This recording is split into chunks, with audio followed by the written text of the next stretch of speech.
Fala pessoal, começando mais uma aula sobre podcast que você sabe, todo sábado, 10 horas da manhã, a gente coloca ele na plataforma aqui no meu canal no YouTube, canal do Da Garbi, também tem no Spotify, então se você gosta de ouvir os seus conteúdos no Spotify, sabe que nós estamos também no Spotify. Você do YouTube, deixa o seu like, se inscreva aí no canal, ativa as notificações para saber quando tem conteúdo aqui. Uma aula sobre é todo sábado, 10 horas da manhã.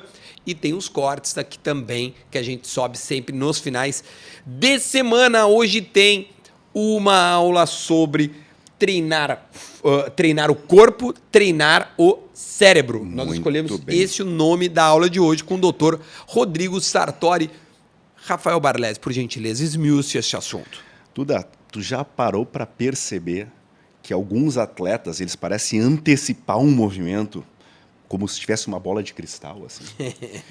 Tu já parou para ver também que tudo que a gente aprende, a gente está moldando ou remoldando o nosso cérebro?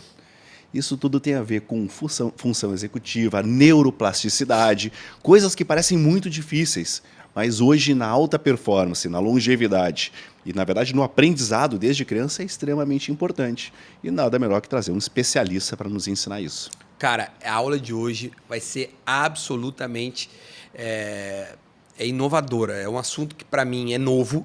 Eu nunca tinha assim, parado para pensar o quão importante e o quão as coisas são feitas por detalhes, né? Começam desde lá na infância ali, até quando é bebê, né? Até a pessoa mais velha, né? Já na idade, na terceira idade, né? Já idoso. Então hoje o doutor Rodrigo Sartori vai estar conosco, ele é professor, né, de educação física, tem graduação, mas enfim, tem um vasto currículo, dentre eles atua na linha de pesquisa neuropsicologia do esporte e do comportamento motor. Ele é professor aqui na PUC, aliás, a PUC, olha, uma salva de palmas para a PUC. É impressionante a qualidade de tudo que a gente vem observando aqui durante as gravações aqui do podcast que a gente está fazendo na Famecos, mas todo o campus e, claro, o Centro do Movimento, que é um dos nossos parceiros aqui no podcast. Então, se você ainda não conhece, saiba que o Centro do Movimento está aberto para você conhecer e tomar as rédeas da sua performance, da sua saúde e do seu bem-estar no Centro do Movimento. Tecnologia, grandes profissionais e resultado, que é o que todo mundo busca, né? Eu estou apaixonado por tudo que a gente está fazendo aqui. Saiba lá no Centro do Movimento, equipe multidisciplinar. Nós já recebemos o... Estava dando um oi aqui para os fãs. Tá certo, tem que atender todo mundo. A gente já recebeu aqui o Bodanese, que é um dos caras que coordena lá a parte de cardiovascular. Mas, olha, é super completo, vai conhecer Centro do Movimento. Baden Torrefações de Cafés Especiais. Baden Torrefação. A gente está também muito contente com a Baden. Conheça, se você ainda não conhece, tenho certeza que já conhece.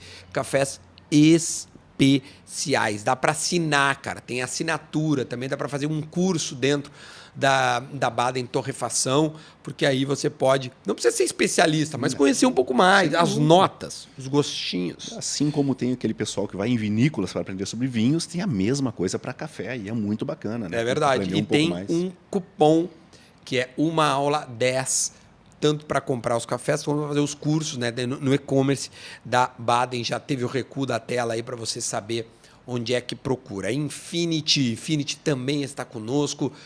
Tá? Infinity, o seu negócio não pode parar. A Infinity projeta, implementa e gerencia infraestrutura de TI para você focar no que importa.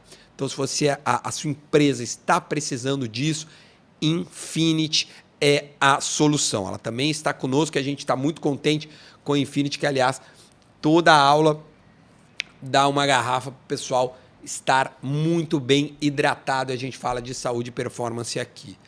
Armazém Box 18, ali na São Manuel, ao lado da Tica Parrija. Então vá lá em Armazém, chega cedinho, abre muito cedo, 7 da manhã já dá para chegar lá no Armazém, toma o seu café da manhã, pode ler o teu jornal impresso, tem internet voando, ou seja, quer trabalhar lá? Vai no Armazém Box 18, que também é muito legal e a gente é parceiraço dos caras e um entusiasta para você ir lá conhecer Box 18, Armazém Box 18. E para finalizar, Pulsion Suplementos, o Rafa, eu vou deixar o Rafa falar, porque o Rafa fez e eu sou um dos caras que hoje que está consumindo diariamente Pulsion. Pulsion tem essa novidade aí que o pessoal está trazendo. A gente já tinha apresentado aqui para a audiência, né? Tanto o Serenity quanto o Vital Focus. Agora eles estão vindo com uma linha com creatina, com cúrcuma, com coenzima Q10, com um pré-treino muito bom, maravilhoso. Indico muito esse pré-treino para quem quer testar alguma coisa sem muita cafeína, mas com ativos importantes para treinar. Então vai lá no site da Pulsion Performance, tá certo, Duda? Deixa eu pegar Pulsion aqui, Performance. pulsionperformance.com. Tem o cupom, né? De desconto. Uma aula sobre, coloca lá, uma aula sobre tem 10% de desconto. Eu recomendo, assina embaixo, porque estou usando diariamente e dá para ver, ó. Tô fortinho, tô muito saudável, tô bonito. Saudável, real, final. Sensacional. Ó, vamos fazer a vinheta e vamos voltar. Uma aula sobre, a gente está muito curioso para saber como é que vai ser hoje, então fique conosco.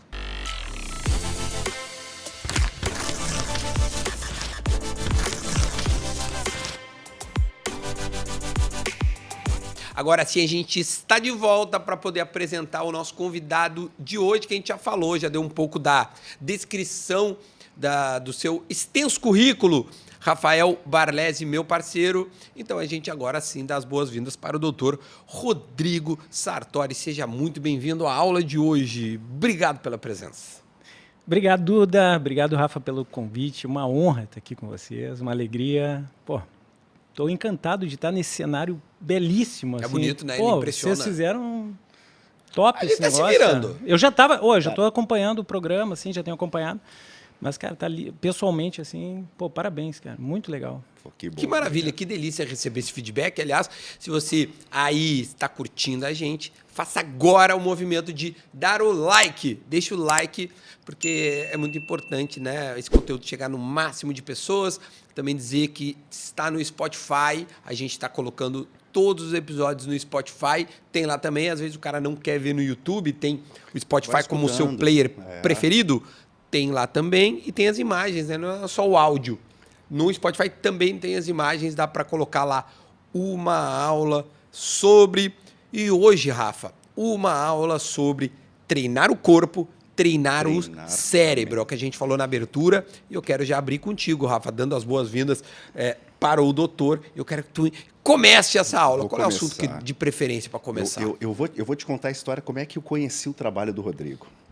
Eu estava pesquisando tudo que tem de mais novo hoje em dia dentro do treinamento de alta performance, Duda. E aí a gente vê lá na Europa, tem aqueles treinadores agora de bola parada, tem N tipos de treinamento. E aí eu vi que na NBA, já há alguns anos, o treinamento cognitivo, ele é algo muito em voga. Então os atletas da NBA, as próprias equipes, elas estão buscando muito o treinamento cognitivo, que é toda essa parte neuromotora, de aprendizado neuromotor e performance do atleta. Buscando os especialistas aqui no sul do Brasil, cheguei ao nome do Rodrigo e foi aí que a gente conheceu um pouco mais e veio essa minha curiosidade de entender exatamente essa conexão cérebro-músculo e como isso funciona, como isso trabalha e aplicabilidade em atletas de alta performance.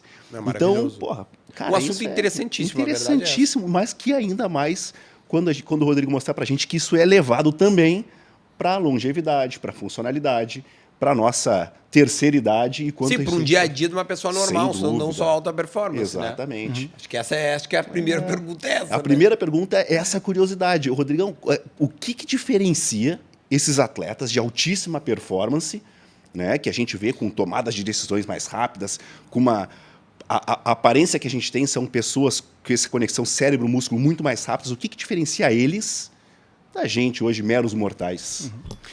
Olha só, eu vou fazer o justificativo até da onde como é que eu fui estudar essa história, né?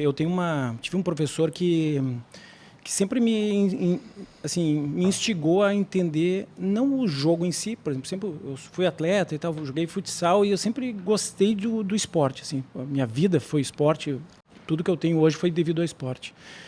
Mas ele falava para mim assim que mais do que entender o esporte, eu tinha que entender como é que as pessoas aprendem o esporte. E uma vez, eu vou pegar um exemplo para responder a questão do que é um cérebro diferente, mas vamos pensar e voltar lá atrás. Pensa uma criança, as crianças estão jogando futebol na quadra lá da escola, e tem crianças de 5, 6 anos, e tem uma bola, e aonde a bola vai, isso acho que quem está em casa consegue identificar bem esse padrão assim, de comportamento da criança. Onde a bola vai todo mundo atrás da bola. Então é aquele formigueirinho ali atrás da bola. Vejam que as crianças vão se desenvolvendo e elas vão tendo alguma capacidade de não ir mais atrás da bola. Então veja que isso é um fenômeno muito interessante da aprendizagem. A criança que começa a entender o jogo, ela deixa de ir atrás da bola. Então ela começa a perceber assim, bom, se eu não me comportar como os outros estão se comportando, talvez eu ficando aqui nesse cantinho, uma hora a bola vai chegar até onde eu estou.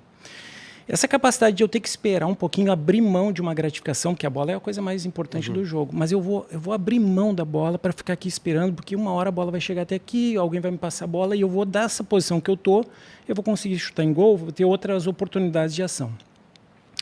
Entender o que acontece do ponto de vista da aprendizagem, isso aí me encantou sempre, assim, porque eu queria entender, mas o que aconteceu com essa criança para ela aprender que ela não vai mais atrás da bola?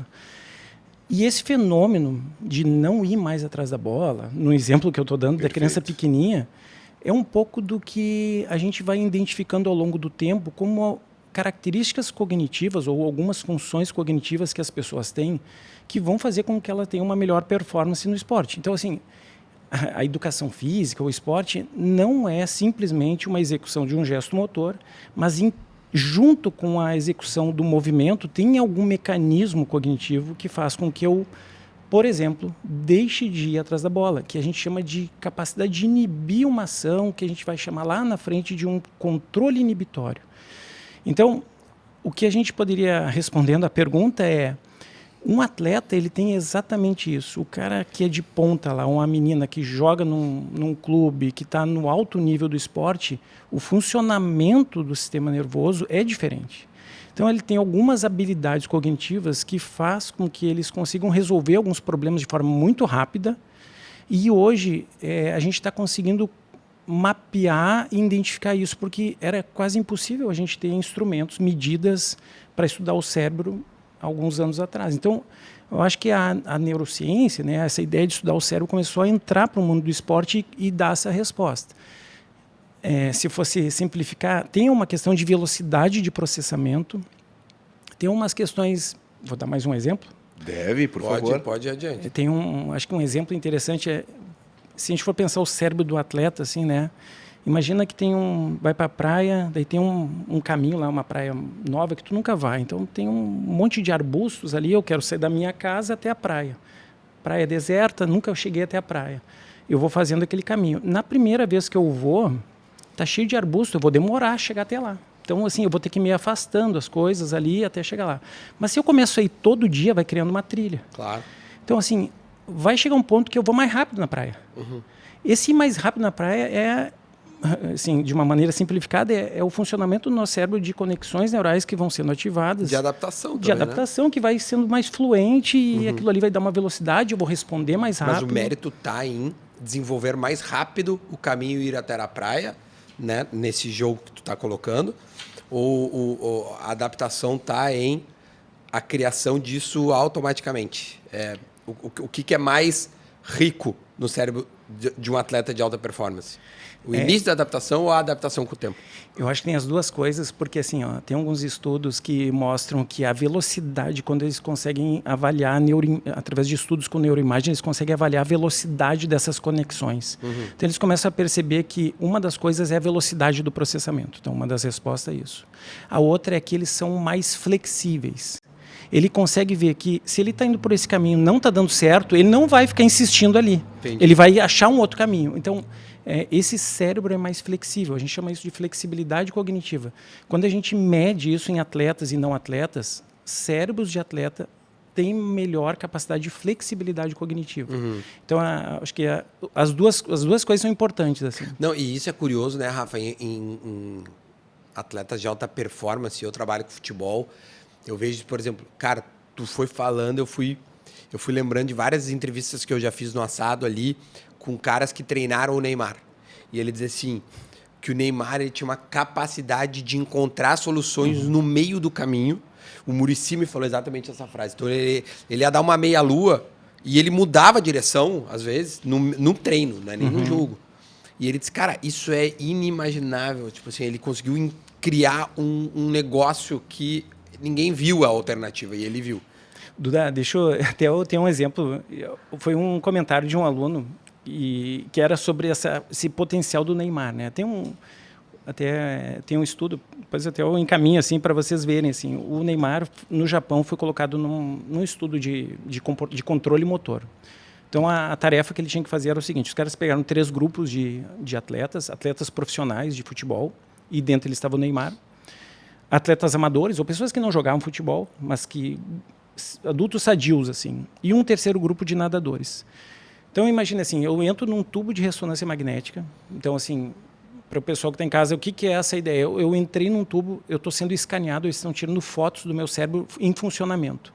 Durante a tarefa, o Neymar, essas pessoas tinham que ficar fazendo movimentos com os pés. Então, eu fico deitado no tubo lá e tem um espelhinho acima da minha cabeça e eu enxergo uma TV que está lá e fica dizendo, aperta o botão vermelho, verde e tal. Tá. Então, eu fico vendo a velocidade de resposta e de aprendizagem daquele cérebro ao vivo, em funcionamento. Em ação ali. Em ação.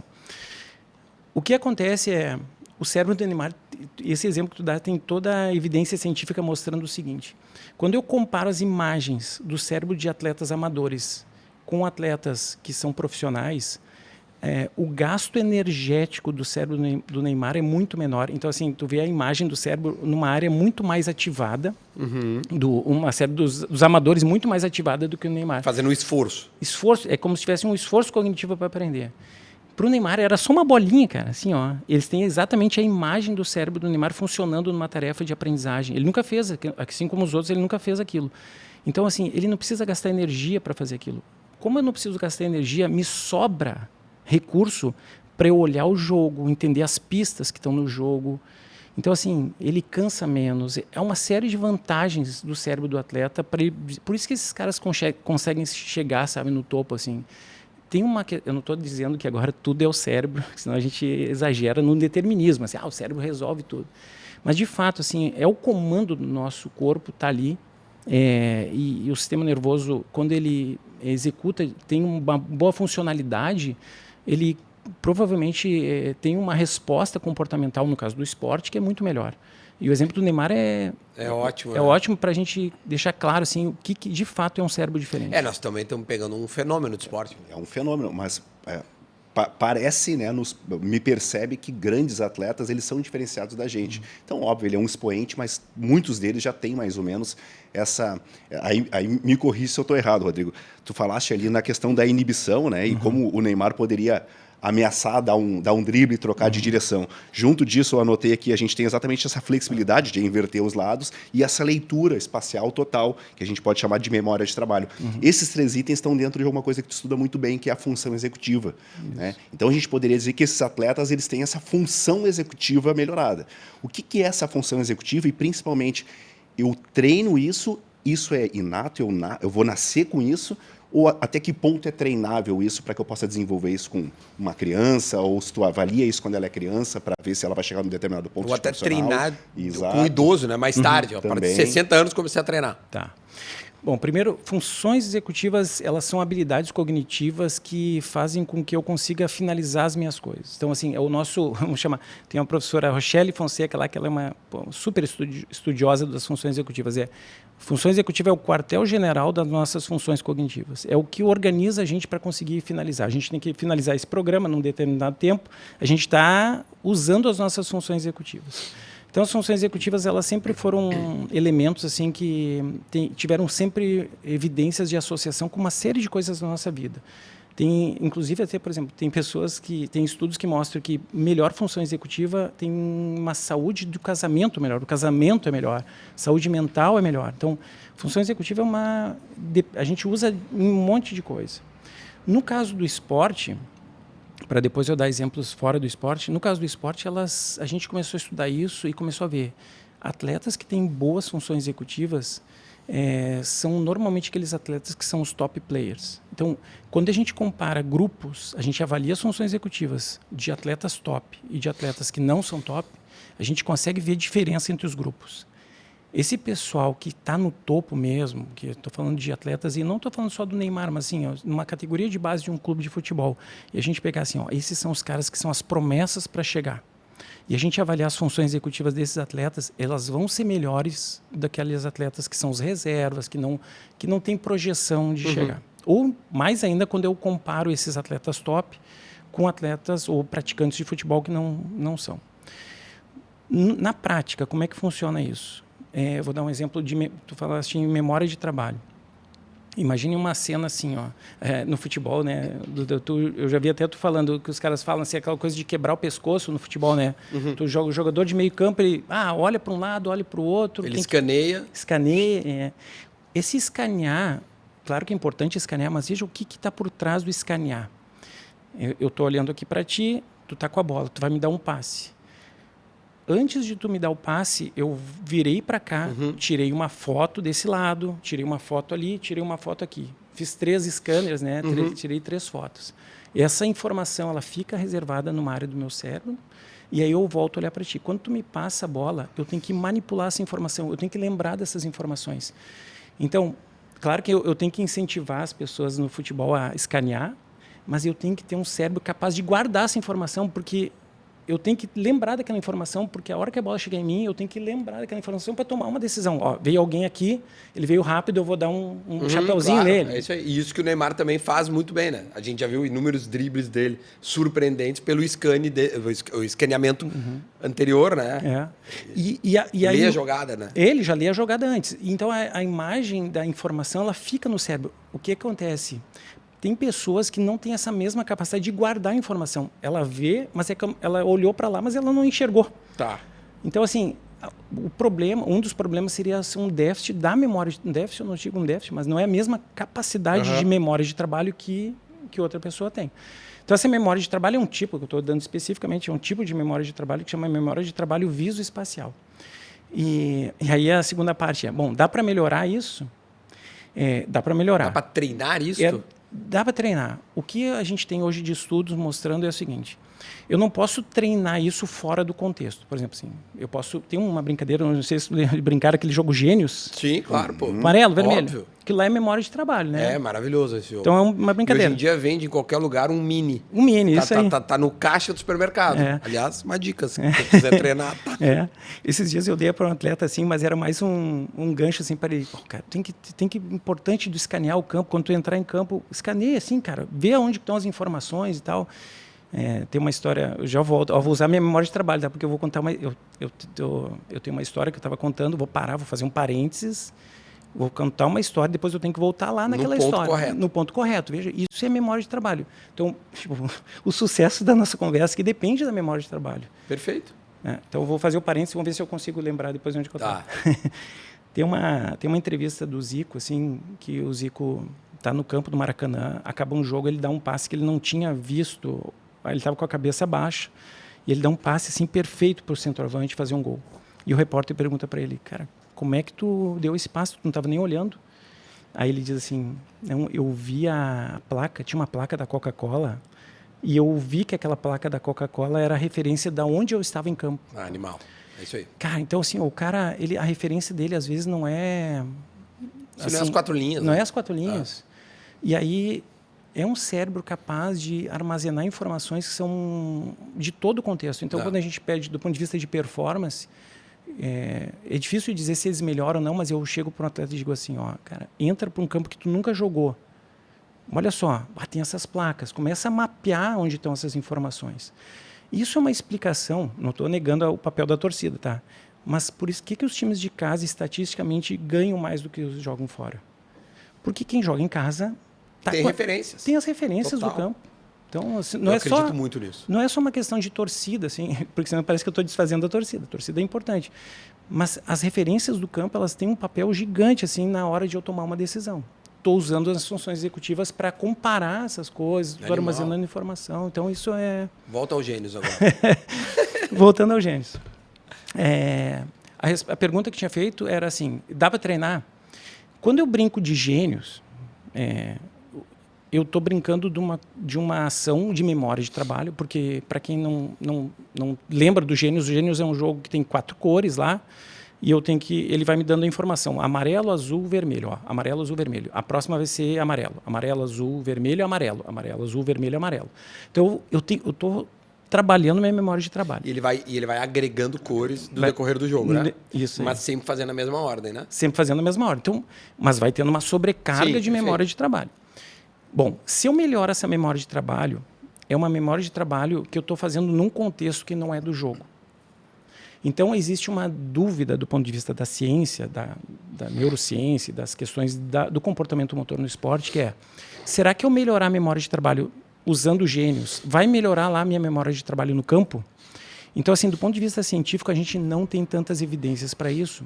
E essa é uma das áreas que me interessa do ponto de vista de pesquisa. No nosso grupo de pesquisa, a gente está tentando criar situações de treinamento mais contextualizadas. Ou seja, nós precisamos criar jogos que gerem demanda de memória de trabalho, que ele tem que escanear muitas coisas, mas numa situação mais concreta de futebol. Mais próximo da realidade. Mais próxima da realidade. Exato.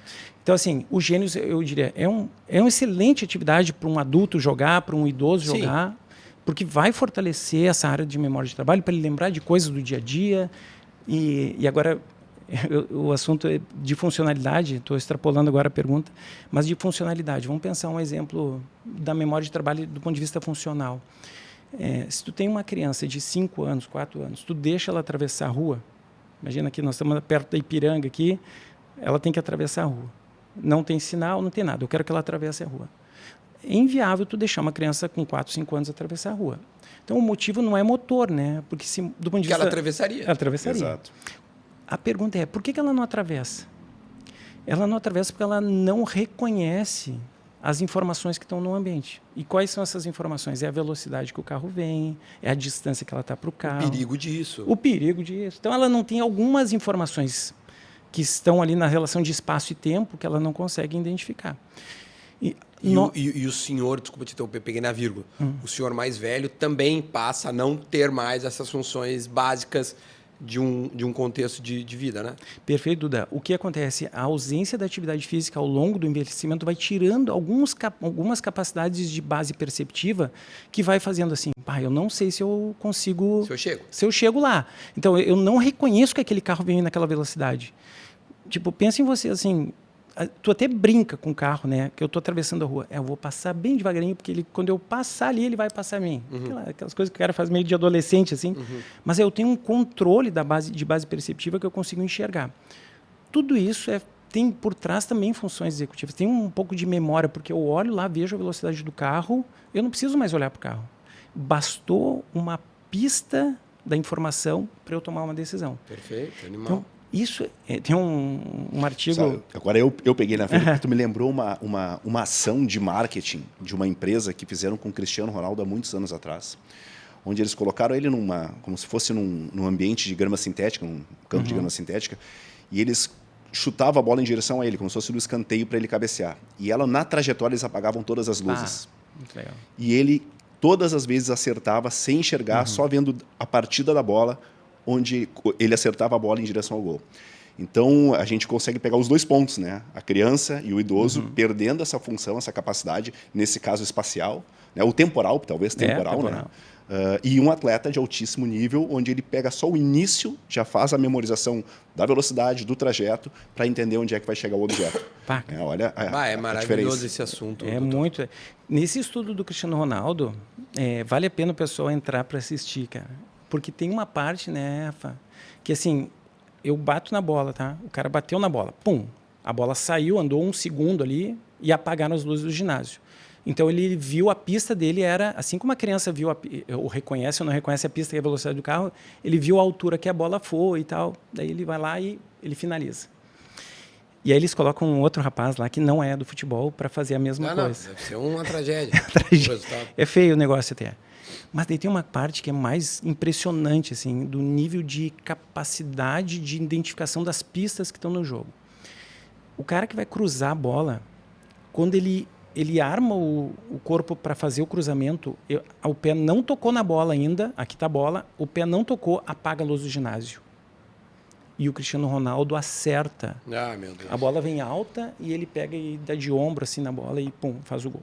Rodrigo, tu tocou num ponto maravilhoso. No breu, nossa, assim, ó. Exatamente antes de tocar na bola? Antes de tocar na bola. Antes de pelo movimento corporal do... Corporal. A terminologia disso que o Rodrigo está falando, que eles chamam de quiet eye, que é exatamente essa visão, dura mais ou menos 100 milissegundos, essa nossa capacidade de interpretar, de escanear, normalmente, nós seres humanos normais. Sim, o que a gente está fazendo acontece numa fração de milissegundo, antes de um segundo. A gente escaneia muito rápido, 100 milissegundos para tomar decisão. Os atletas, eles têm esse escaneamento ou essa percepção antecipada e dessa forma, tanto temporal quanto espacial, e aí me leva a outros trabalhos que fizeram, onde não só com tenistas, por exemplo, onde eles tapavam uma articulação, porque o tenista já antecipava o gesto, ele não ia na bolinha, ele antecipava o gesto para descobrir onde é que a bolinha ia ir. Então eles começavam a tapar a visão do corpo do atleta para entender onde é o escaneamento na parte corporal e não na bolinha, para ver como esse atleta de tênis, seja de qualquer outro, de beisebol,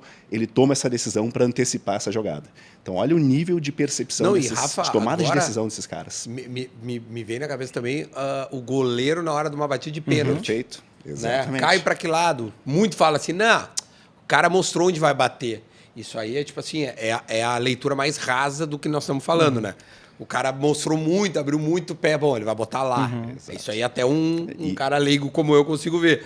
Agora, o cara, né, o goleiro, tem uma percepção Exato, maior. Porque o esporte de alto nível ele é tão avançado, porque o cara que está batendo também já está pensando em esconder isso. E o goleiro já sabe que ele está escondendo. Então tem toda essa leitura, esse jogo de lindo, esconder do outro o gesto, né? Ô, doutor, agora, colocando as pessoas de casa que não são, de repente, atletas profissionais que estão nos vendo, assim, no dia a dia, por exemplo, eu vou usar o exemplo da minha avó, que, por exemplo, tem um início de Alzheimer, por exemplo, né? A gente tem uma manutenção nela, porque o Alzheimer não é uma doença curável, né? É apenas administrável. Então, eu lembro que quando ela começou com isso, os médicos me diziam assim, Duda, tu quer ajudar a tua avó? Dá a palavra cruzada para ela, né? Porque vai ajudar o cérebro e tal. E eu vejo, por exemplo, que o meu pai faz muito a palavra cruzada. Eu posso achar que o meu pai vai ser um cara que vai ter um cérebro e um trabalho funcional privilegiado quando ele ficar, de repente, fisicamente mais debilitado?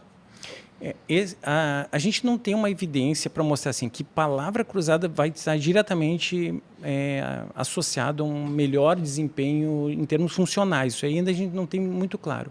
Uma coisa que a gente sabe que funciona é como é que eu poderia aliar o que está por trás da palavra cruzada, que são algumas funções cognitivas, como memória, como planejamento, associado à função motora. Então, o que é mais ou menos o que nós estamos falando lá para o atleta. Não adianta eu dar os gênios para ele, mas eu quero dar os gênios junto com uma tarefa. Então, como é que eu poderia pensar uma tarefa? Vou dar um exemplo para tua avó, assim, se fosse um exemplo de uma situação que eu vou colocar uma demanda motor, uma tarefa, tem uma tarefa motora, mas eu vou colocar uma demanda de função executiva.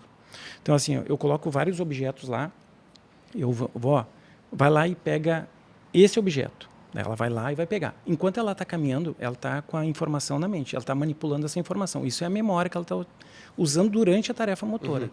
Agora, tu começa a dizer assim, agora, vó, vai lá e tu pega, digamos que tu botou um monte de conezinho lá. Botei um sal, botei um guardanapo. Isso. Aí tu diz assim, agora, vó, vai lá e pega o sal, o guardanapo e uma colher. À medida que tu vai botando informação e pedindo para ela ir lá, ela está fazendo a tarefa motora, que ela está caminhando, é um deslocamento. Claro, óbvio, estou exercitando. Mas tu está colocando uma demanda cognitiva junto com a tarefa. Então, isso é um tema que a gente tem estudado hoje. A gente estuda isso especificamente só para dizer que eu estudo isso mais na criança. As melhoras que a gente tem, as evidências que mostram que as crianças melhoram mais suas funções cognitivas, é quando a gente consegue colocar nas tarefas motoras demandas cognitivas. Por exemplo, uma criança, eu sei que é a pergunta do envelhecimento, mas eu vou puxar para a criança só para dar um exemplo assim. Ó. A criança que tem um transtorno que tem alguma característica de impulsividade. Eu quero que ela melhore a capacidade de inibir o impulsivo, ele não para. Então, eu tenho um relato interessante. Tem um pai de um menino que a gente estava fazendo a intervenção, que o guri toda hora chega para o pai assim, pai, não sei o quê. O pai está conversando, até o pai estava conversando comigo um dia, o guri em volta assim, Puxando. Pai, responde. E o pai diz assim, espera, deixa eu acabar de falar. Quando eu acabar de falar, eu te respondo. Não, essa é uma cena corriqueira. Então a criança, tipo, ela tem um perfil de impulsividade. Tá? Não estou nem diagnosticando se ela tem transtorno ou não, mas ela é impulsiva. Tá. O perfil dela. E a gente começou a fazer a intervenção que nas tarefas motoras ele tinha que controlar os impulsos. Por exemplo, vamos imaginar, vou brincar de pega-pega. Isso um pai em casa pode fazer com a criança. Vamos brincar de pega-pega, eu vou fazer demarcar um espaço físico. Quando eu demarco um espaço físico, eu vou te pegar e eu saio correndo atrás da criança, cara, ela tem que só até a linha, ela não pode passar da linha. Perfeito. Então, quando ela chega na linha, ela tem que controlar aquele impulso. Então, ela está trabalhando não só uma condição de agilidade, de escapar de mim ali, o locomotor, um aspecto locomotor, mas ela também, durante a tarefa, ela está treinando uma função cognitiva que é controlar os impulsos. Então, para essa criança, a gente fez uma série de tarefas que eram voltadas a ela treinar essa capacidade de inibir comportamento. E aí um relato, a gente tem os dados mostraram uma melhora dessa criança, e os estudos têm mostrado isso. Quando a gente junta a tarefa motora com demandas, com características cognitivas que a gente quer para aquela criança, dependendo da criança, a gente vai querer uma característica ou outra de função cognitiva. A gente hoje tem evidência, hoje eu diria para você assim, uma intervenção motora que tenha demandas cognitivas inseridas, elas geram melhora no comportamento da criança. É espetáculo. E para o idoso também se espera a mesma coisa. Então, assim, essa união que a gente chama de interação cognitivo-motora, para mim, aí está o segredo das pesquisas, para onde que a gente tem que caminhar agora do ponto de vista da educação física. A gente tem que ir num caminho de discutir essa integração, não olhar o movimento humano como se fosse uma ação músculo-esquelética, de uma execução motora. Mas por trás, o que tem de cognição dentro do movimento?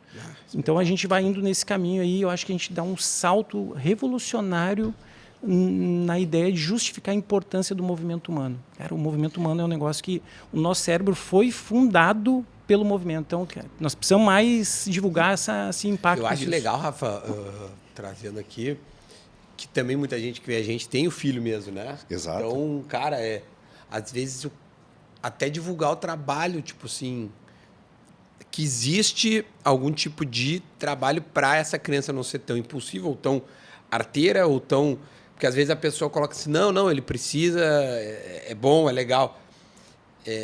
Essa pessoa é mal educada. Às vezes não é, né? Uhum. Não é, a criança não é mal educada. Ela, de repente, ela não foi bem trabalhada neste ponto.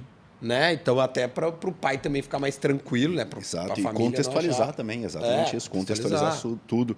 E, Rodrigo, tu falaste uma coisa muito legal, que é a relação, né, da atividade, de um movimento motor linkado à parte cognitiva para a melhora do cérebro. Uhum.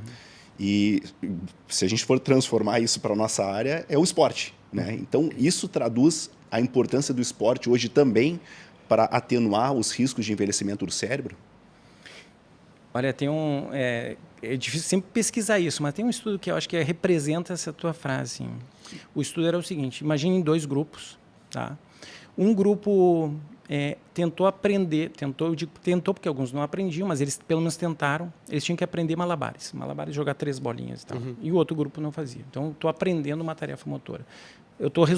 Porque quando a gente fala de esporte, eu não vou aprender futebol, é muito difícil a gente imaginar o jogo como um todo. Perfeito. Mas se eu aprender alguma coisa, qual o efeito disso no cérebro? Então, assim, tem algumas evidências mostrando que quem aprende uma habilidade motora complexa, e o esporte é super complexo, mas fazer malabares é complexo. Porra, é difícil, sim. Quando eu aprendo uma tarefa complexa como malabares, há um ganho dessas funções cognitivas. Então, o cérebro tem uma melhor funcionalidade. Então, assim, aquela história lá da trilha, a conectividade neural, a eficiência dessas conexões neurais aumenta, melhora, e a resposta comportamental de flexibilidade, por exemplo, um cérebro que seja mais flexível, a gente vê respostas em tarefas de flexibilidade cognitiva melhores para o grupo que aprendeu. Ou que tentou aprender, quando eu comparo com um grupo que não fez nada. Tá. Então, a resposta é sim. Cara, o esporte, como é um fenômeno que envolve... por exemplo, hoje eu sou do futsal, assim, mas eu estou numa liga de aprender pádel agora. Até o que eu contar uma minha... Ontem eu aprendi um negócio no pádel, eu chego a me arrepiar, cara.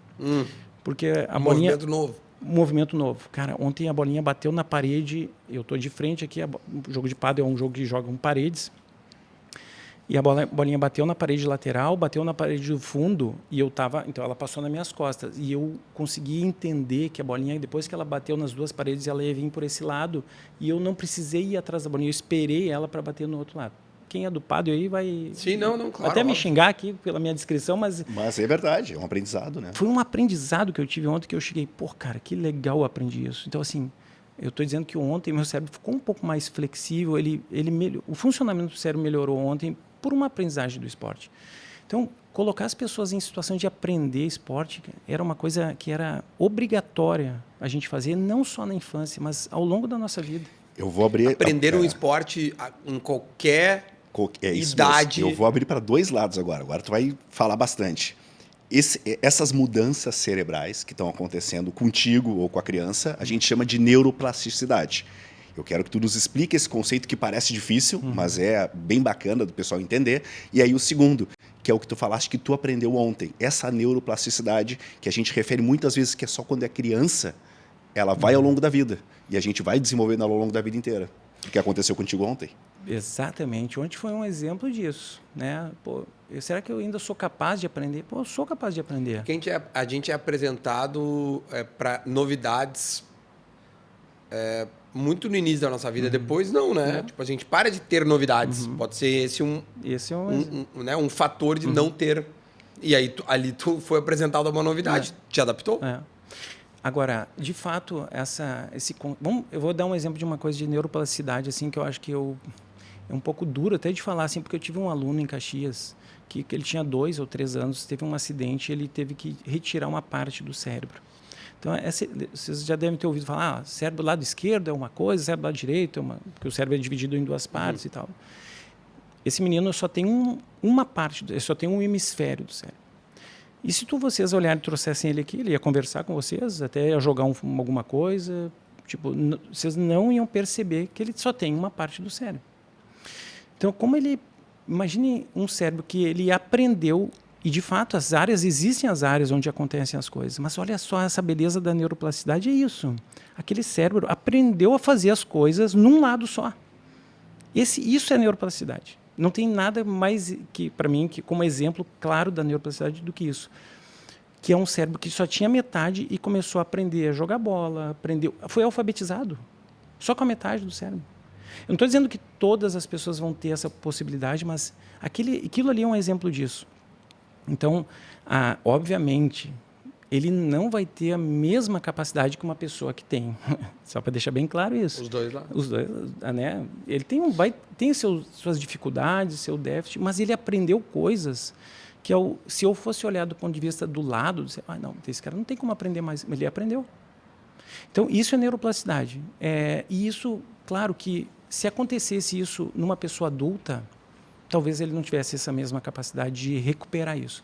Porque a neuroplasticidade ela é mais evidente na infância, ela está mais clara, o nosso cérebro é mais plástico na infância para ser capaz de se adaptar a essas informações do ambiente. À medida que vai passando. Só que a gente não... Isso que o Rafa falou, a gente não perde isso. Porque eu posso prolongar isso, a gente chama de reserva cognitiva. Bom, eu vou ter essa capacidade de neuroplasticidade ao máximo que eu puder.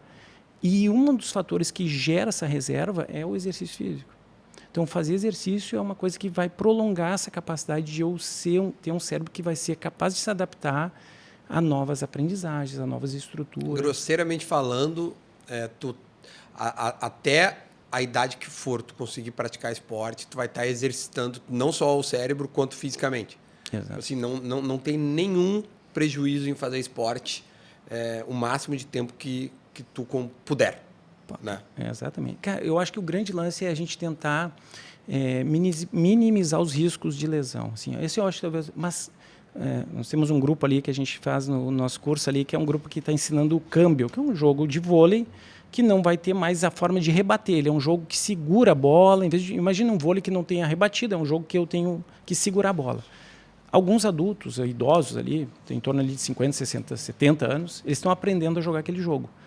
É um jogo de vôlei, só que está adaptado para um contexto que eles podem jogar. Sim, mas eles estão aprendendo. Então, assim, são essas aprendizagens que elas deveriam acontecer ao longo da vida, assim, não deveriam parar, né? A gente para de aprender os esportes, ou também, eu acho que tem um pouco, assim, esse negócio do pádel, né? Do pádel como aprendizagem, cara, pô, tu tem que ter uma certa paciência, entendeu? Contigo, porque, cara, chegou um ponto que não é possível que eu não vou aprender esse negócio, cara. Sim. Porque eu fiquei lá 3 meses para rebater uma bola e eu não conseguia rebater direito. Então, assim, tem outras coisas que vêm junto, assim, com esse pacote, assim, né? Tem que ter paciência, tem que ter um pouco de autocontrole. Por exemplo, eu estou errando, mas não vou desistir tão fácil. Não, mas é difícil, cara. Tem muitos atletas profissionais que saem do futebol e aí não querem mais jogar futebol e partem pro tênis ou pro golfe, né? E é difícil, cara, porque é um esporte que requer uma técnica muito apurada. Exato. E um trabalho mental absurdo, né? Absurdo. É uma novidade muito grande para um esporte coletivo. E agora eu vou ter um trabalho do self 1, self 2, né? Aquelas conversas internas que o atleta vai ter de resiliência, de correção de erros. E também, embora os atletas tenham uma neuroplasticidade muito grande, porque eles têm muitos recursos na parte motora, é uma novidade também recurso motor. Então, eles transitam mais fácil, talvez, que a gente, mas tem, sim, uma novidade para eles, uma certa dificuldade, enfim. E aí, dentro desse ponto de atleta e de novas práticas, né? Porque o cara saiu de um esporte que ele fez a vida inteira e está indo para novas práticas. Eu te pergunto sobre aquela história das 10 mil horas de prática para chegar na excelência. Isso é verdade? Isso é mito? É uma regra? Não é uma regra? Pode variar para todo mundo?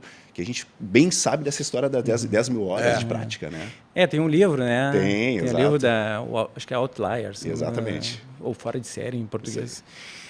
Assim, eu desconheço um estudo que mostrou isso, mas se tu for pensar, tem muita lógica. Porque não há, do ponto de vista de aprendizagem, a melhor, qualquer livro de aprendizagem motora diz que qual é o melhor processo para alguém aprender? É praticar. A vivência. Não tem saída. Tipo, se eu quero aprender pádel lá, eu tenho que praticar. Se eu ficar uma semana sem praticar, eu não vou ser tão bom quanto... Não vou aprender, eu tenho que praticar. A quantidade de prática é uma questão, assim, agora eu estou assim, mais cuidadoso do ponto de vista científico, de dizer assim, quantas horas são? Mas eu diria que se a gente fizer esse cálculo de 10 mil horas, de fato, assim, a gente chega no topo da nossa performance, normalmente com essas 10 mil horas. E 10 mil horas correspondem a? Se tu pegar alguém que começou com 14 anos a se dedicar especificamente a um determinado esporte, antes, até os 14, ele fazia um monte de coisa e tal... E ele fica 10 mil horas treinando. Se tu for calcular, assim, de fato, assim, ele vai chegar no melhor resultado da vida dele em 10 anos, que é mais ou menos isso. Treino de 4, 5 horas por dia. No futebol, dizem que o auge técnico, físico e mental é aos 27 anos, 28 anos. Tu vê que bate. Tipo, 17, se eu pegar ali 10 anos depois de 10 anos de prática, é onde eu chego... No profissional, né? No profissional. Mas curioso que hoje em dia os atletas têm começado com 12, 13, né? Exato. Então, teoricamente, um moleque de 22, 23 anos pode estar no auge. E manter ele o máximo de tempo que ele quiser. Basta ele querer, né? Aí tem outras variáveis, né? Claro, como é que eu mantenho, né, essa capacidade de manter? E, ao mesmo tempo, a gente vê os atletas se cuidando cada vez mais, sendo mais longevos e performando bem, talvez com 35, talvez até mais experientes do que com 27. Que daí é o manter, né? Exato. Aí é o manter. E adquirindo novos recursos, né? Com essa experiência de talvez mais 5, 6, 7 anos nesse altíssimo nível.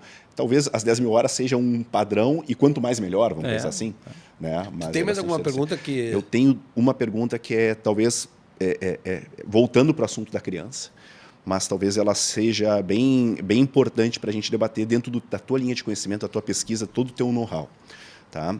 A gente falou muito aqui da importância do exercício físico, da prática esportiva, claro, bem feita, para vivência, com regras, com atividade, não é aquela coisa aleatória de jogar uma bola né, e ficar lendo um jornal.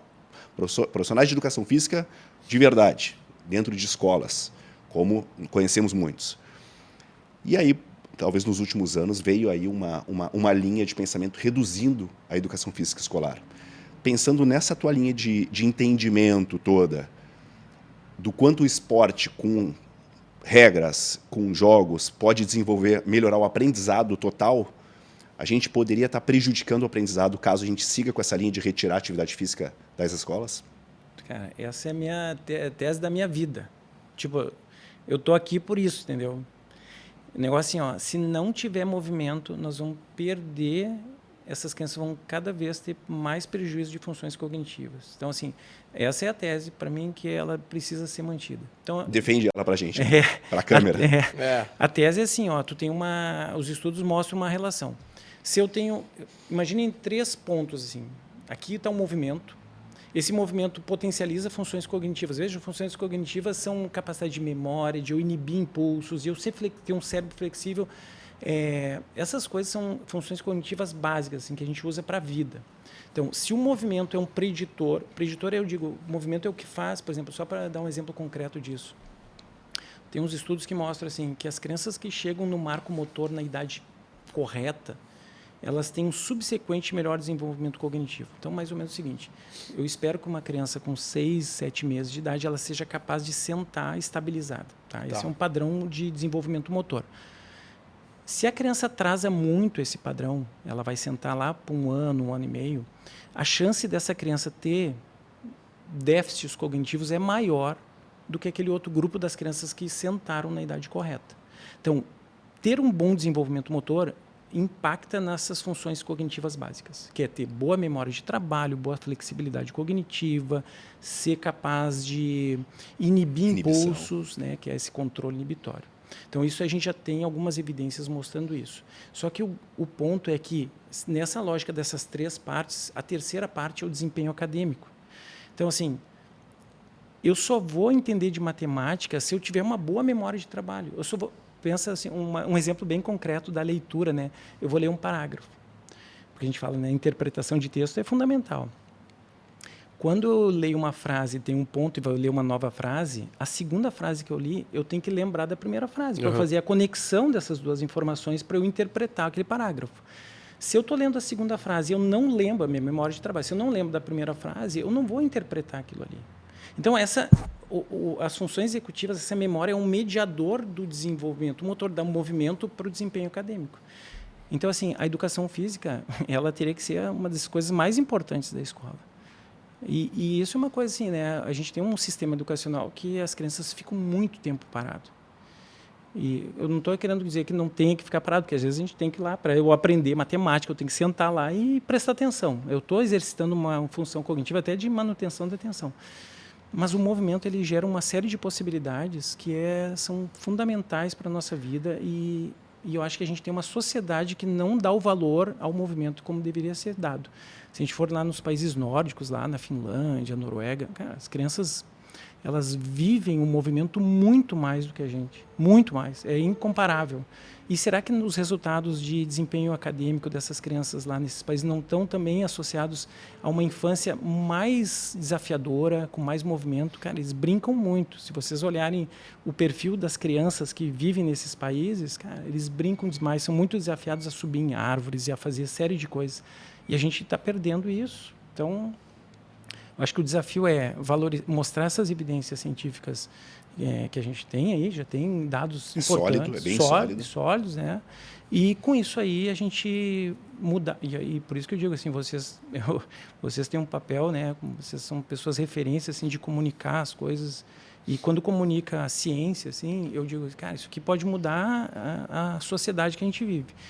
Talvez não mude tudo, mas vai mudar. Alguma pessoa mudou, pô, a gente já vai mudando a história toda. O poder da transformação é baseado na gente. Né? Então, se eu mudar um comportamento, pode ser que te influencie a mudar o teu.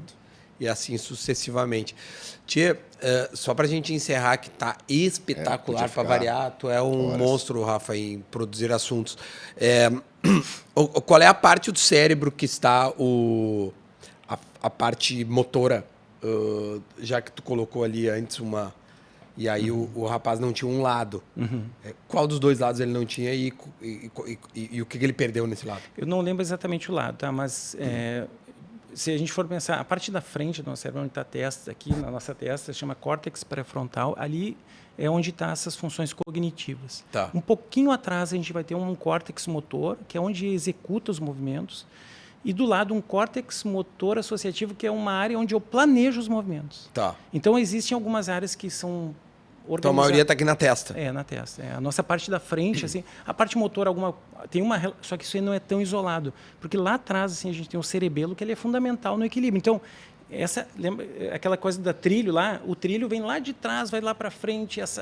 É como se fosse uma orquestra assim, que está funcionando, em que eles têm que estar integrados, essas coisas. Então, às vezes, por exemplo, como o cérebro está dividido em duas partes, assim, né? Tem um hemisfério direito e esquerdo. Parece uma nozes, assim. Isso. Né? A hora que a informação cruza de um lado para o outro, também, o quanto ela é veloz de cruzar de um lado para o outro. Esportes como futebol, que eu tenho que usar os dois lados. Tá louco.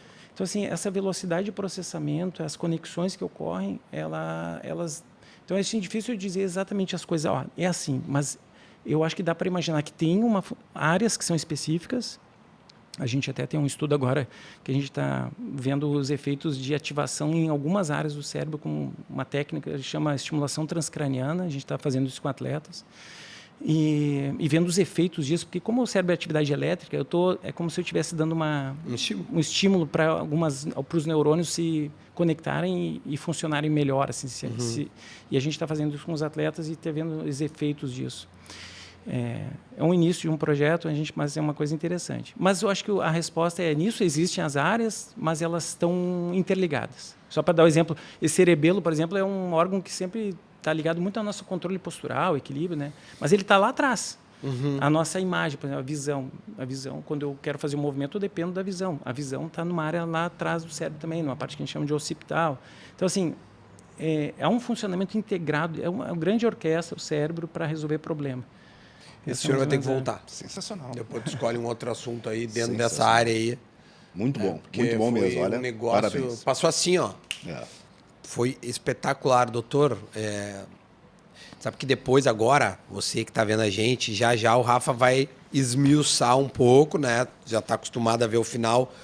Tem uma espécie de insights que a gente recebeu aqui do doutor Rodrigo, que o Rafa vai transformar isso num grande PDF, vamos dizer assim. Um mapa mental, né? Exatamente. Isso aí. E que vai para cortes no canal, né? Então, tá tudo lá bem divididinho. Se tu não quer... Se chegou aqui, sabe que tem cortes no canal de alguns tipos, né? De todas as aulas tem assuntos. Acho que se tu quiser, acho que podemos agradecer. Já pedindo para ele retornar na nossa segunda temporada. É verdade. Não, vai retornar. A gente tem muito assunto, desde a parte da criança, do idoso, da alta performance. Tem muita coisa para a gente trabalhar. Vivências dele, que eu sei que ele trabalha com atletas profissionais também. Então, primeiro, só te agradecer e te entregar aqui, obviamente. Todos os nossos parceiros, eles trazem aqui um grande presente para vocês. Então, estou entregando aqui já em mãos primeiro o kit da Pulsion aqui, Duda. Tá aqui, ó, o kit da Pulsion. E deixa eu pegar o textinho da Pulsion que a gente tá colocando. Aliás, tem agora um código de desconto, 10% de desconto, né? Tem o site da Pulsion, pulsionperformance.com. Usa o código Uma Aula Sobre, tem 10%. Eu tô tomando diariamente pela manhã. Deixa eu te dar aqui, ó, doutor. Esse aqui é o da Pulsion, tá? A Pulsion Performance. O que eu estou tomando que tu me recomendou Tem uma novidade maravilhosa, né? Que é o pré-treino deles. O pré-treino. O próximo programa a gente vai deixar aqui já, mas já dá para comprar. O pré-treino deles é realmente incrível. Eu usava o Vital Fox como pré-treino porque eu falei que eu treinava pela manhã. E aí os caras criaram um pré-treino. Cara, eu sou suspeito para falar, porque realmente é muito bom. Tu tá tomando também, né? É muito bom. Todo dia agora. É aquelas dosagens que realmente funcionam, né? Aquela coisa só para dizer que tem um suplemento ali. Tem uma dose alta de betalanina, de creatina, tem citrulina. Então tem bastante coisa em doses realmente que funcionam. Não são aquelas doses pequenininhas. E o sabor é maravilhoso, né? Aquele sabor que fica, né? Aquele doce demais na boca. Então, para treinar, o mais legal é a gente ter parceiros que a gente confia e a gente usa a Pulsion, uma delas. Outra aqui é a Baden. A gente foi lá, né? No pessoal, né, da Baden fazer... Esse café é do Rodrigo também. Aqui, ó. Isso aqui também é teu, doutor. Fique à vontade. A Baden Torrefação. Esse dia a gente foi lá, eu e o Rafa, falar com os guris, com o Gert, com todo mundo, conhecer como é que funciona. O endereço a escola lá, deles. Só não me lembro exatamente. Na Azevedo Sodré 70. É isso aí. A escola de torrefação. Atrás ali da Plínio, ali, pertinho da Plínio ali. E é legal lá, sentar lá, vai tomar um teu café e tal. Sensacional. É maravilhoso, também dá para conhecer mais e comprar a Baden no e-commerce também. E tem a xícara dele ali, olha. A xícara é verdade, doutor. Olha ali. E o café é top. Não, o café o café dos caras somos suspeitos. Cara, que café. Que café. É bom, né? Pior que eu tava sentado aqui, fiquei com vergonha, eu tava louco para ir ali pegar mais um café. Não, fica à vontade. Mas daqui a pouco também tem cupom, hein? Também tem cupom. Tem cupom. Uma aula 10.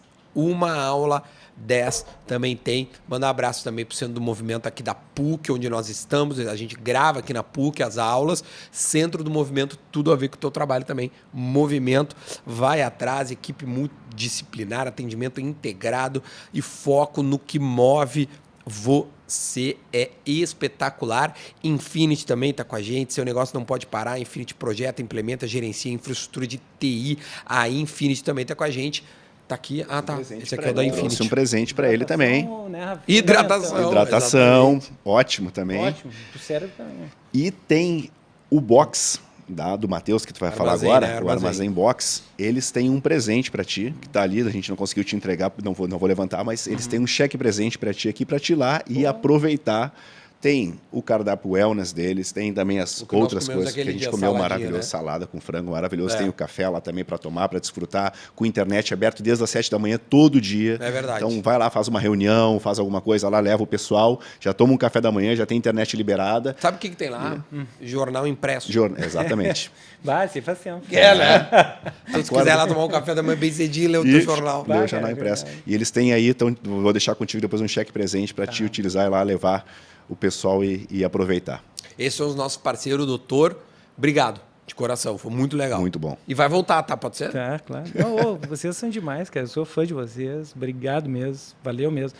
É uma honra estar aqui com vocês, cara. Verdade mesmo. Falei, agora estava lá falando, vou lá, tem uma gravação lá com o Rafa e com o Duda. Pô, os caras mandam um abraço. Eu queria que eu mandasse abraço para vocês. Manda o abraço para quem quer mandar abraço. Ó, é pro pessoal lá do curso de Educação Física da PUC, o pessoal lá, os alunos que estão que tem um programa lá que chama PEX. Aí eles falam, porra, tu vai lá e fala pra gente, cara. Então, e os caras são bons, vão ser uns grandes profissionais de Educação Física. Então, um abração para eles lá. A gente está muito orgulhoso que a PUC é uma referência incrível em várias áreas. Não só quem está conosco ao ser no movimento, mas diversas áreas aqui da PUC é uma referência impressionante. Está dentro de um complexo tão foda. A verdade é essa. É verdade. Ó, agora, Rafa, tem os insights do Rafa, então não sai daí, segue aí, que o Rafa vai dar todos os insights. E a gente tem uma aula sobre... Todo sábado, 10 horas da manhã, a gente sobe no canal. Mas, cara, as aulas estão aí para serem vistas, tá bom? Desfrutem e não desliguem agora que tem os insights do Rafa sobre a aula de hoje. Tchau. Uma aula sobre treinar o corpo, treinar o cérebro. A conversa com o Rodrigo Sartori aqui foi incrível e logo de cara ele já nos mostrou a importância dessa conexão cérebro-músculo. E eu perguntei já de primeira para ele qual é a grande diferença entre os atletas profissionais e nós, pessoas comuns. E ele trouxe que essa diferenciação toda da neurociência no esporte e na psicologia mostra que os atletas, eles têm essa função aqui, ó, a quiet eye, muito mais aprimorada do que nós. O que seria isso? Seria esse olhar estável antes da ação, para ter uma tomada de decisão mais acertada. Nós, mais ou menos, temos em 100 milissegundos, enquanto os atletas, eles têm essa visão antecipada e muito mais certeira. Fiz a pergunta para ele em relação ao aprendizado. Então ele nos trouxe, talvez, algo muito mais inovador, que é aquele conceito já antigo do aprendizado, do inconsciente incompetente, na qual a gente vai aprendendo, vai passando para o consciente incompetente, o consciente competente, até finalizar como se eu estivesse dirigindo o carro e conversando com alguém. Ou seja, eu sou inconscientemente competente naquilo que eu estou executando. Mas ele trouxe algo muito mais interessante, que é a questão da função executiva. E isso sim está muito mais alinhado ao trabalho dele, aos aprendizados que ele vem trabalhando e principalmente com os resultados que ele vem vendo.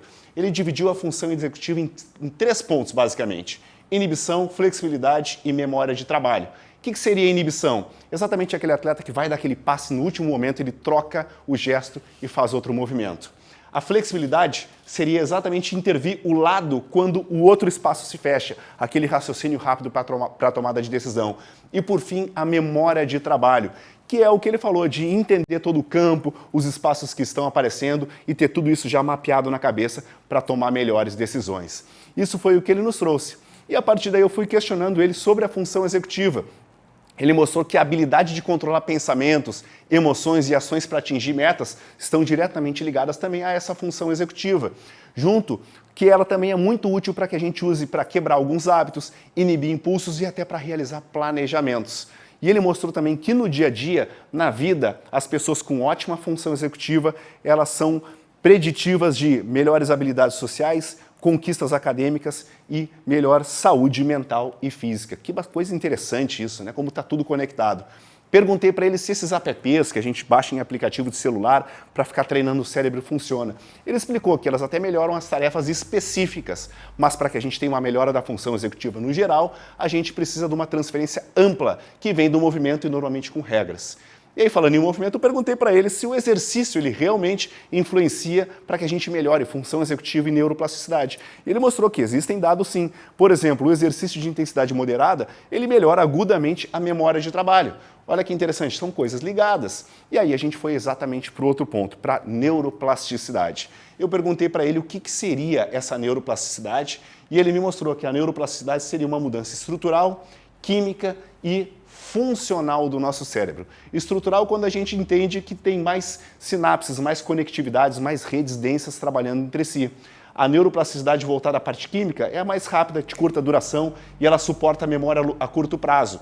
Então o que a gente tem? A gente tem um aumento da concentração dos sinais químicos entre os neurônios. E a parte funcional é um cérebro mais eficiente para realizar essas tarefas que a gente está treinando ele.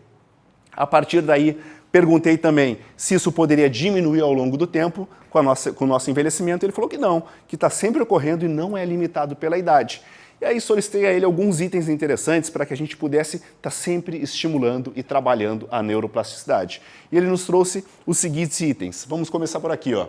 Primeiro, se engajar num exercício moderado, aeróbico, que é interessante, de 45 a 60 minutos por sessão. Priorizar a prática e o comportamento, ou seja, tudo que a gente faz, tudo que a gente experimenta, está criando novas conexões no cérebro, nos trazendo novas neuroplasticidades. A gente pode também buscar dificuldade naquilo que a gente está executando, porque a exposição a ambientes e tarefas mais variadas e mais complexas vai estimular o nosso cérebro a estar sempre se adaptando.